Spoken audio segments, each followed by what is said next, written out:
All right, welcome to our special meeting of elected officials, September 16th at 9:03 a.m. I'm calling this meeting to order. In attendance are Commissioners Brooks and Duncan. Commissioner Filios is on vacation. Are there any changes to the agenda? Okay, hearing none, we can start with our first item, which is managed print services cancellation. And I think Grant's speaking to that.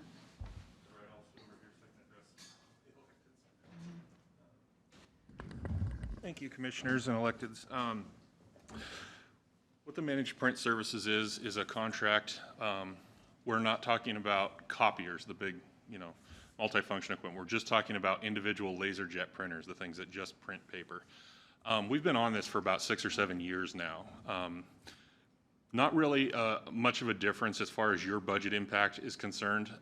Where the cost savings we were trying to realize with this program, it was all coming from the back end. As far as auditor and IT trying to save some soft costs ongoing with this. What we have found over the years, unfortunately, is that it just isn't saving those soft costs. It should in theory, but the bottom line is these companies, they're really not doing what they're promising as far as billing. They have all found it very difficult to work with an organization structured like a county where we're essentially 26 individual different departments. They want to, for instance, they want to send us one big invoice and have us just write them one check. Well, then the auditor has to spend dozens of hours sorting through this thing and getting permissions from all of you to pull funds out of individual budgets and pay these invoices. The invoices aren't getting here. They're not, they're incorrect when they get here.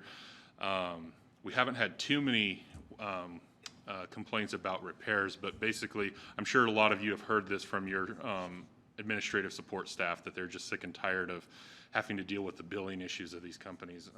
Sheriff, I know out in civil, we've been chasing things around like crazy, and the assessor as well. We've had a lot of issues with this new company. The contract is up October 31st. We have to give them 30 days prior that we intend to cancel. And rather than try to find another company this year, our recommendation is that we move away from managed print services. This is the 4th company that we've attempted to do this type of business with. And we feel that we're actually incurring soft costs in the background versus the savings that we're getting. So what this means to you. Today what you do on these particular printers is you pay per sheet of paper that you print out of it. With that comes all of the support, the maintenance, the toner. Everything except the cost of the paper itself is basically being covered. What we will go to is where we were before, where basically nothing is covered. You buy your own supplies, you buy your own paper, and you call in a company for repair when something happens. That's not, the biggest difference there is acquiring the toner, which is something that's supposed to be happening automatically for you right now, but what we've been finding as we've been polling all of your staff is they're calling in to get that anyway. So we will, what we're going to do is we're going to work with H&H. They're the company that does take care of the big copiers, and they're the one company that we do get raving reviews about from all of your departments, that they do a very good job for us. So what we'll do is we'll put H&H's sticker on there. It doesn't mean that they're just going to come out and repair the thing for free. You're going to have to pay that cost to repair it. You're going to have to pay for toner if you want to get it through them, if you want to get it on Amazon, wherever you want to get it. IT can definitely assist with that as well. As far as budget impact, I don't feel like you're going to have one. When we started this, we asked that you not change your B budget. That I don't believe it's been modified since then either. So the budget should carry along, and you should be able to take care of this just fine. What IT is going to do for fiscal year 2021 as we do this, we have a budget line item in case something does go over. We got a machine that ends up having lots of repairs and there's problems, and we excuse me, we put you into the red on your B budget for printing. We're going to be there to help out. So we don't want you to feel like there's no safety net there. We want to help you succeed with that. The last part about that is if for some reason you get into this and your staff reports back to you, know what, we really liked that MPS. We liked having the printer under contract, and the only thing, it was working well for us. The toner showed up. We didn't have billing problems. H&H will put these individual lasers on their own contract just as if they were a large copier printer. The only thing we're not going to do is this big umbrella contract anymore where all the printers, all the laser jet printers are under one contract, because it's basically trying to make one size fit all, and it just doesn't work. So I don't think we're actually taking anything away by having that ability. So if you do want to go back and keep them under contract, try that out with H&H, we can set that up and facilitate that as well. So the main takeaway here is that we do recommend the contract get canceled, but it does impact all of you. So we wanted to take this forum to let you all know about that and give you the opportunity to ask any questions. Go back to your staff, ask them questions. We still have a couple weeks before we have to send that letter of intent out. So if there are any questions now or within the next several days, Sheriff? Wouldn't we have to go back out for an RFP to go to bid to do a contract with H&H if we wanted to? No, because the contract would be an individual for each individual printer. It's just a maintenance contract. It's like what we would put on a server or another piece of equipment. Small enough it doesn't have to go to bid. Correct. Yes. Thank you. Any other questions on that? No. Okay. Well, what we're going to do is we're going to proceed with canceling the contract unless we hear from you guys within the next couple 2 or 3 weeks. If we do hear compelling reasons, we can definitely renew the contract for a year, but IT is definitely not recommending that at this time. Okay, so can you send out an email to all elected officials when you're ready to put that on the business meeting Yeah. agenda? Okay. Yeah, so that does need to go on the business that letter of intent to. I don't know about the letter of intent, but we're just letting the contract expire. We're not ending it sooner than later, right? Correct.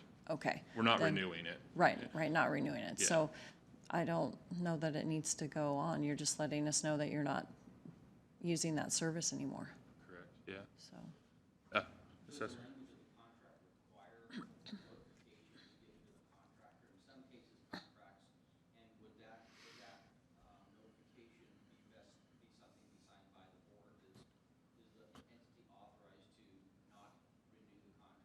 Probably not it's not a bad idea at all. The verbiage of the contract basically just says the organization has to let the contractor know within 30 days of the contract expiration, or it will auto-renew, is how it reads. So I could draw up some verbiage and then get that in front of the board. Sure. I'll have to do that probably pretty much immediately to have it done in time and then get it out to them before the contract. We got to have it On the out to them 29th. before September 31st. Right, so on the September 30th. The Or 29th, 30th. yeah. Thank you. I think September 29th is a business meeting, so. Oh, okay. Yeah, so you have the Thursday before to get that. on Okay. there. So you have a week. We will get on that. It just seems that if you signed, the board signed the contract originally, they need to, once it signed the letter. Sure. Makes sense.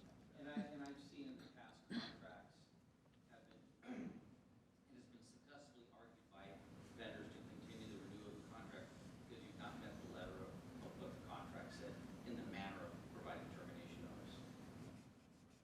Okay, When I get it composed, I'll run it by Pat Braden as well and just Sure. make sure he agrees that we're doing it legally the way the contract reads.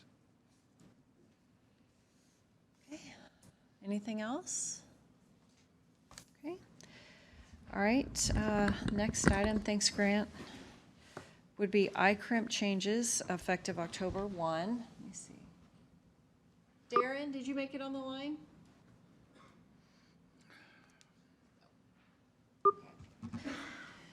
So I think most of you have seen this iCrimp letter. They're making a couple changes. The one change that I wanted to talk about today was the employment practices liability deductible. So what it's asking us to do is consult with iCrimp before taking any adverse employment actions, including termination or suspension, and following all reasonable advice provided by them or an attorney assigned by them with respect to the employment action. And if that is the case, then they will waive their deductible. So the deductible is going from, I think it's $3,500 currently to $5,000. So I kind of wanted to know from the elected officials, I know several elected officials already do this, and BOCC is one of them, where we contact iCrimp when we're going to take adverse action. So is that something that the other, and I think prosecutor is fine with that. Assessor, okay. Ben? Sure, yeah. I talked to Jack Buell last week about this letter. Jack's the chair of the board. This came from ICRIMP. It didn't come from the board. They had no knowledge of it. And I told him, I said, look, if you've got a problem with an elected official or a county, address that. Don't do a shotgun approach. Let's pick off the problem children. I mean, we use the civil deputy prosecutors on every personnel action, and they take part in all of our personnel actions. But to have to worry about getting somebody from Boise and getting a response, we lose the timeliness of taking actions.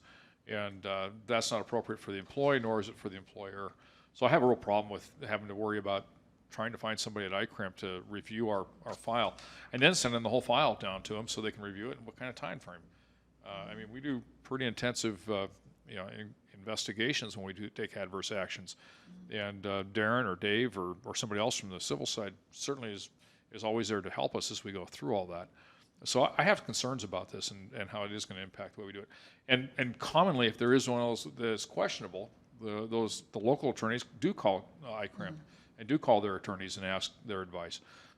But getting a mandate that we have to run everything by ICRIMP seems inappropriate. So it's not really a mandate, it's just, okay, you pay $5,000 or you go through this process.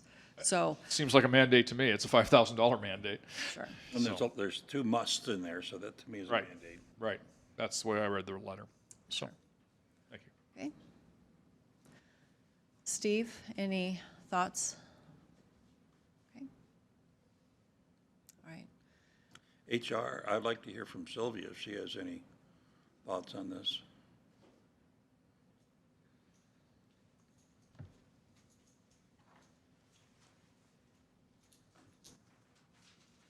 So it's my understanding it is optional whether you utilize ICRIMP or not from the policy. So if you don't, you have that $5,000 deductible. If you do engage with them, it's, I found out it's actually a zero deductible. Right, it's waived. Yeah, Yes. yeah, totally waived. For us, we can go either way. You know, it's just so we know which process we're following with each of the departments or elected officials would be great. I've had interaction with pretty much all of the electeds as they're looking to terminate, and we engage with Darren and go through that process to see if we really feel it's credible and we should do that. Usually 99% of the time they are. So whatever the board decides, you know, I'm gonna just stay pretty neutral on this, but it does provide one more avenue to just make sure it's legally sound. And I believe, I don't wanna speak out of turn for Darren, but he didn't have a problem with it. Correct, he didn't, and he said that most of the time he does contact ICRIMP anyway. And it's not something that the board can force. So elected officials can choose to do this or not do this. So it would just a matter of the deductible coming out of their budget. So that's, Béla? I'm sorry, can you come to a microphone? I let you get away with it once, and it's, it's just hard for everybody to. The only thing I would add to that, I like the idea of potential savings of eliminating the deductible. I understand Sheriff's concern about the timeliness of it. I'm wondering if we could reach out to ICRIMP and ask them, because I understand it works like an insurance, so it waives the deductible. But would they be willing to consider that, you know, certainly it seems best practice that any department, if we're going to take adverse action, that we would interface with our attorneys, with HR. Yeah. We're taking all the precautions ahead of time. Seems to me that should be a policy of the county. And then if we could then, in turn, demonstrate to ICRIMP that we've done that, perhaps they would still consider the cost savings of waiving the deductible if we can demonstrate that we did due diligence. So I think that's our process anyway. I mean, that's my understanding. And so I think that when it gets to the civil prosecuting level, then they usually say, okay, we're going to contact ICRIMP on this, or no, this is pretty cut and dry, we're not going to, unless the elected official says differently. So, but that's a good, I had my cake and eat it. yeah, I hear ya.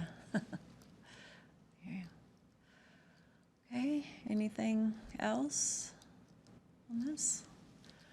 All right. Then the third item, effect of COVID-19 and job description project on the FY23 wage study. And so I'll call in Sylvia for this too.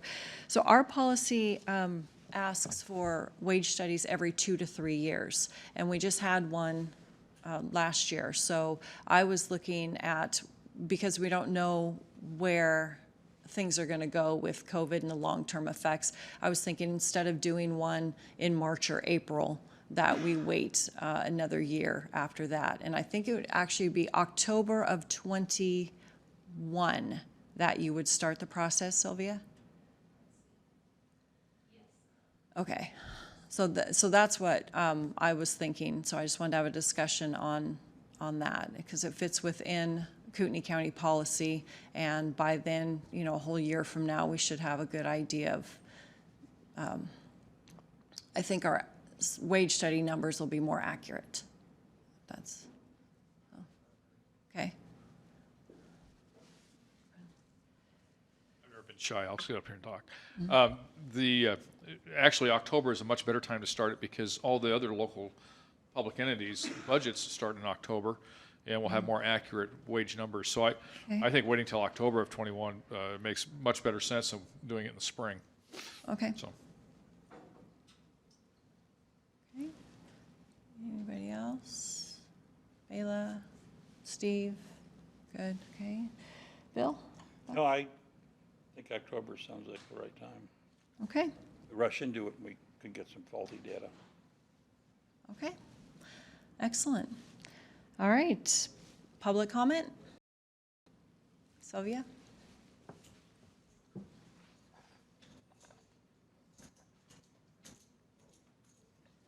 HR just has a couple announcements for everybody. Hopefully you saw your email for flu shots. We're holding a clinic here September 30th from 8 to 12 in room 1A.